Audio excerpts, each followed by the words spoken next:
What makes a family, the people in your life that you love and trust, fall into chaos and tragedy? Is it years of unresolved resentment, hidden secrets, or something more sinister? Imagine a picturesque suburban home where laughter fills the air, where a mother and father dream of a bright future for their baby daughter. Now picture that same home falling silent, the happiness extinguished by an act so cold it leaves an entire nation asking why. Today, we unravel the chilling story of the Sharpe family, a family torn apart by betrayal and murder. How does a man turn against his wife and child, the very people who trusted him most? And what does it say about the darkness lurking within those we think we know best? Housevil, true crime involving family. Every family has secrets, any family can cross the line. Hi, I'm Matt. Welcome to Housevil, where we explore the darkest stories of family secrets turned tragic. Today, we dive into the devastating tale of the Sharpe family murders, a crime so calculated and heart-wrenching that it left an indelible mark on Australia. This is more than a story of violence, it's a story of betrayal, manipulation, and the cracks in a family that no one saw until it was too late. Join me as we piece together the events that led to the tragic deaths of Anna and Gracie Sharpe and try to understand how trust can be so profoundly broken. Mornington, a picturesque suburb in Victoria, Australia, was the kind of place that felt like an escape from the noise of the world. The calm of its sandy beaches and the gentle rhythm of suburban life painted a picture of serenity. Families came here to find peace, to grow, to make memories, and among these families were the Sharpes, John Sharpe, his wife Anna Kemp, and their baby daughter Gracie. On the surface, the Sharpes fit seamlessly into Mornington's idyllic backdrop. John worked as a financial planner, a job that matched his quiet and methodical personality. He wasn't the life of the party or a man of bold gestures, but he was dependable, steady, like the tide that gently lapped at the nearby shores. Anna, however, was his opposite in many ways. A native of New Zealand, she was outgoing, full of energy, and the kind of person who lit up a room with her presence. Together, they appeared to be a perfect balance, their differences complementing one another, and to outsiders, they were the picture of stability and happiness.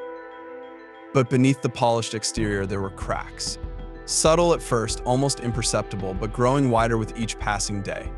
These cracks were born of John's insecurities, emotions he kept locked away in the depths of his mind.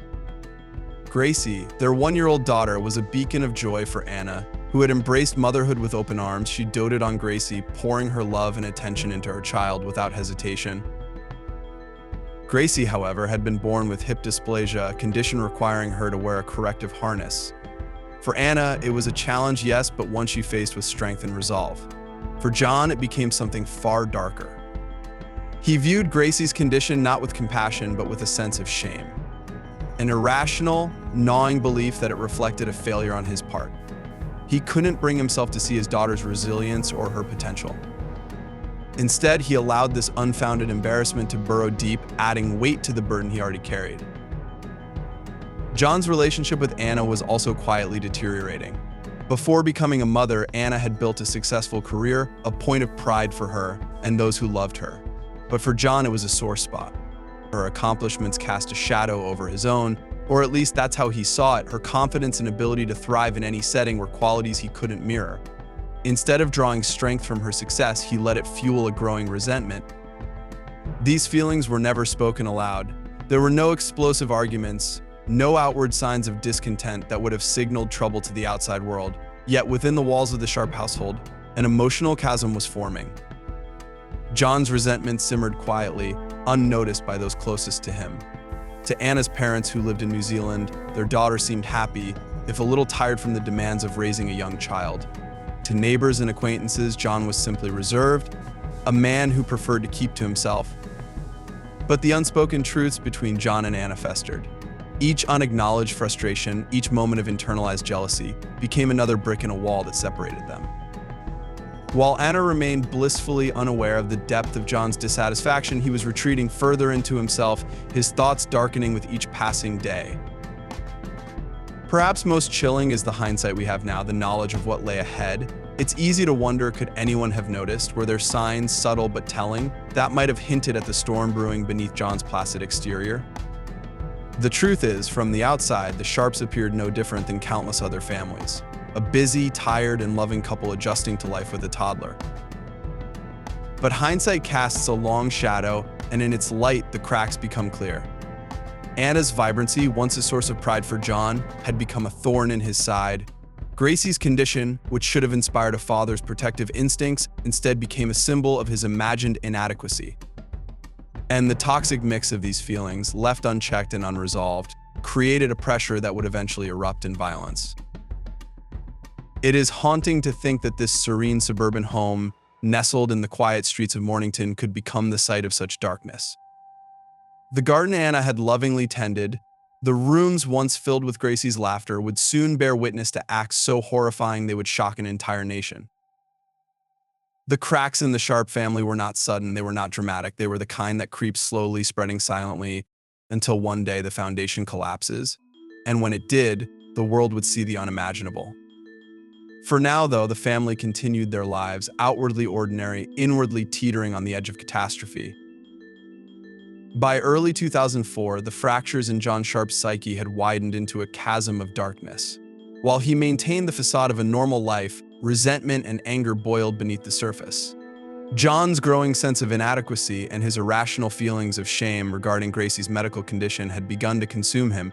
He saw Anna's success and vibrancy as a reflection of his own failures, amplifying his bitterness.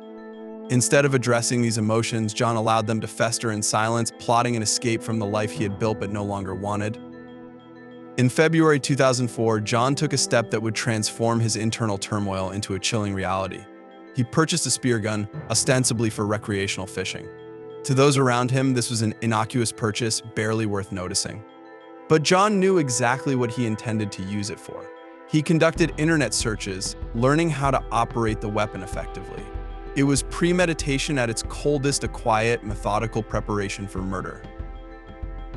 On March 23, 2004, John executed the plan he had been rehearsing in his mind. That evening, Anna went to bed, unaware of the danger that lurked just a few feet away. John waited until the house was silent, his movements deliberate and measured. Retrieving the spear gun, he entered the bedroom where his wife slept peacefully. In a single moment of horrific finality, he fired the spear gun at her head. The sound of the spear being released shattered the stillness of the room, marking the end of Anna's life. She died instantly, robbed of any chance to defend herself or even comprehend what was happening. But John's actions didn't stop there. The cold precision with which he executed the next steps revealed the depth of his detachment. He dragged Anna's body to the backyard, a place she had loved and tended to with care, and began digging a shallow grave. The earth, once a symbol of life and growth in their family garden, now became a hiding place for his crime. He buried Anna under layers of dirt and grass, erasing the physical evidence of her existence from their home. However, John's monstrous intentions were not yet fully realized. 2 days later, his thoughts turned to his 1-year-old daughter, Gracie. A child of barely more than a year, she was completely dependent on her father, her innocence making her trust him implicitly. For John, Gracie represented another piece of the life he wanted to erase.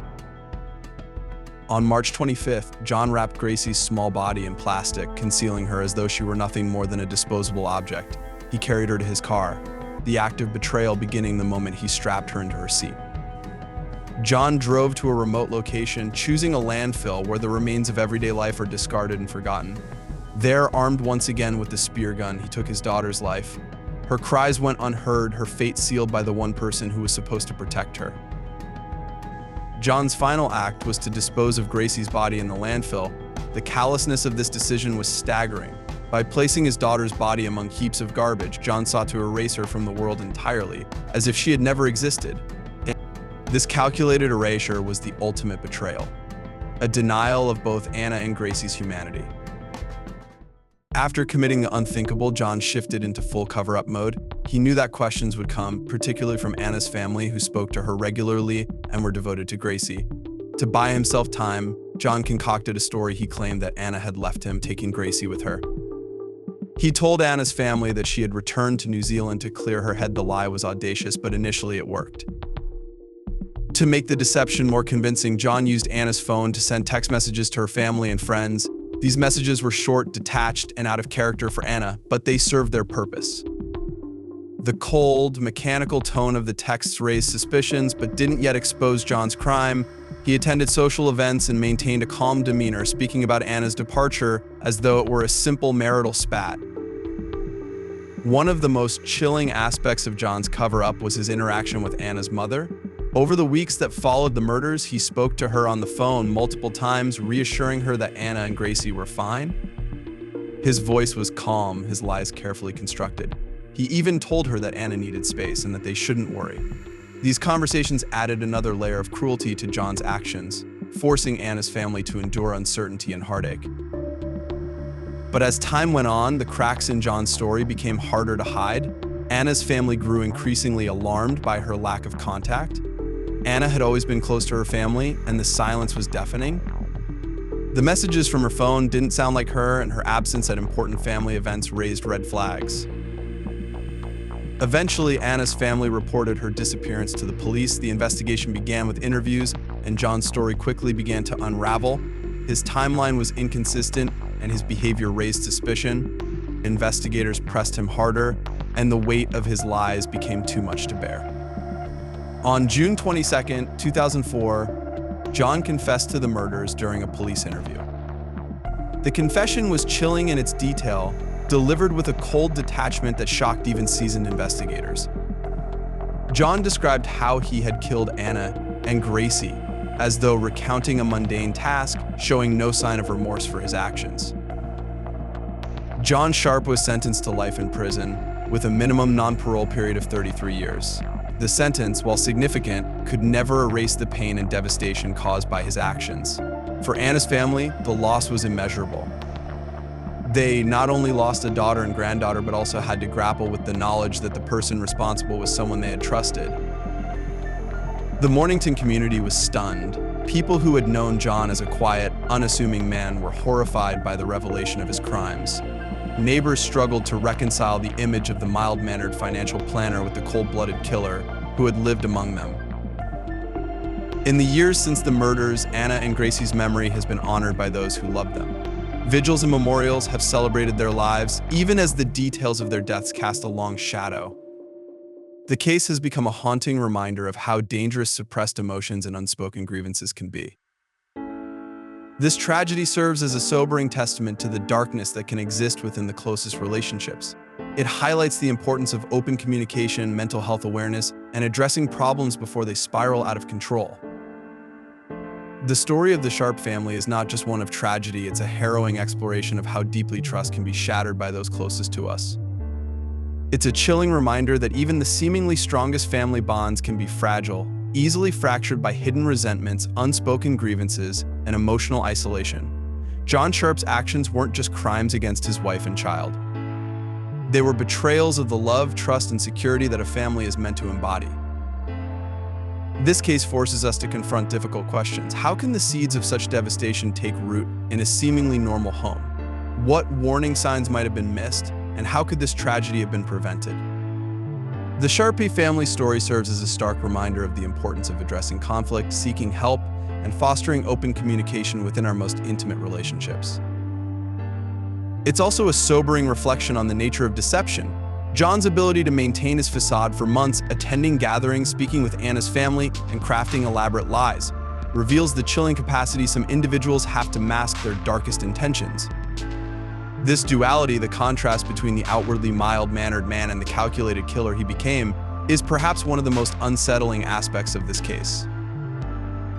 Anna and Gracie's lives were tragically cut short, but their story continues to resonate.